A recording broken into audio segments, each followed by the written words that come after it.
Assalamualaikum warahmatullahi wabarakatuh. Salam jumpa. Materi kita hari ini adalah tentang alur dan juga plot dalam cerita pendek. Nah, ada perbedaan antara alur dengan plot yang kadang-kadang selama ini kita menganggapnya dua hal ini sama ya. Oke, nah kita lihat. Alur adalah rangkaian cerita yang bersifat kronologis dibangun oleh urutan waktu. Kemudian dikenal dengan adanya alur progresif atau alur maju dan juga flashback atau alur bergerak dari awal menuju bergerak dari akhir cerita menuju awal cerita. Kemudian plot adalah rangkaian cerita yang mengandung unsur sebab akibat.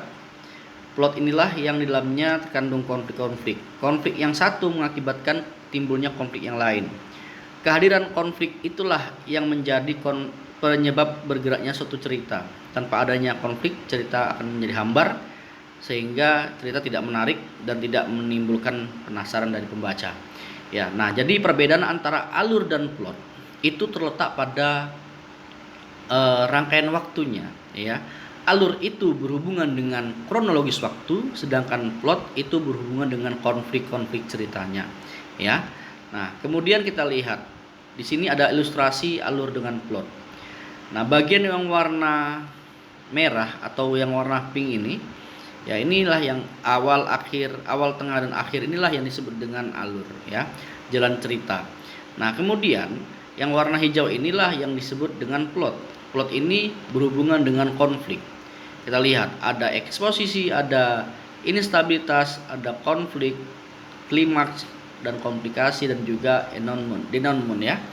Oke.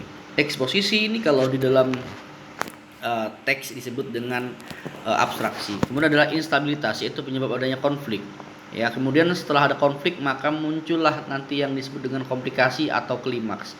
Nah, klimaks ini tidak selamanya memuncak, maka dia akan mengalami pelarian, disebut dengan denouement ya. Oke, nah, jadi inilah perbedaan antara alur dengan plot. Kemudian konflik. Konflik dibagi atas dua bagian. Yang pertama adalah konflik batin. Apa itu konflik batin? Yaitu bentuk pertentangan dalam diri seseorang karena dihadapkan oleh dua pilihan yang menyulitkan tokoh tersebut. Yang kedua yaitu konflik sosial, yaitu konflik yang berbentuk pertentangan antara dua tokoh atau lebih dalam perebutan sesuatu. Nah, konflik batin ini condong kepada kepribadian dari si tokoh. Sedangkan konflik sosial adalah pertempuran antara tokoh yang satu dengan tokoh yang lain ya, atau tokoh utama dengan tokoh sampingan. Inilah yang membedakan antara konflik batin dengan konflik sosial. Nah, kita lihat contohnya. Ketika tembakan pertama di Gang Jaksa memecah kesunyian pagi, Guru Isa sedang berjalan kaki menuju ke sekolahnya di Tanah Abang. Selintas masuk dalam pikirannya rasa was-was tentang keselamatan istri dan anaknya. Fatimah kan akan berhati-hati, pikirnya kemudian. Telah aku suruh dia jangan keluar rumah, ya.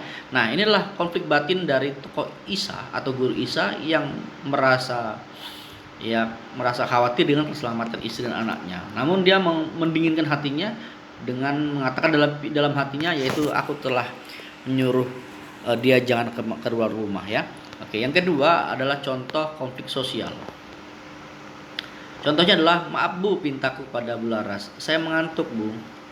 Kata Bularas, tidak apa-apa Sab. Silakan cuci muka kalau kau mengantuk. Ya, serentak sisi kelas menertawakanku dan membuatku malu serta kesal pada diriku sendiri. Leherku terasa sakit karena menahan tangis kekesalanku. Sudah, anak-anak, mengantuk itu manusiawi. Suatu saat kalian juga akan mengantuk. Nasihat Bularas dengan lembut, dengan tenang, ya. Nah, di sini ada konflik batin, ya, antara tokoh aku dengan tokoh yang lainnya, ya. Oke, nah, hubungan antara tokoh aku dengan tokoh yang lainnya ini mengakibatkanlah konflik sosial, ya. Oke, nah, mungkin ini saja yang dapat Bapak sampaikan. Terima kasih. Assalamualaikum warahmatullahi wabarakatuh.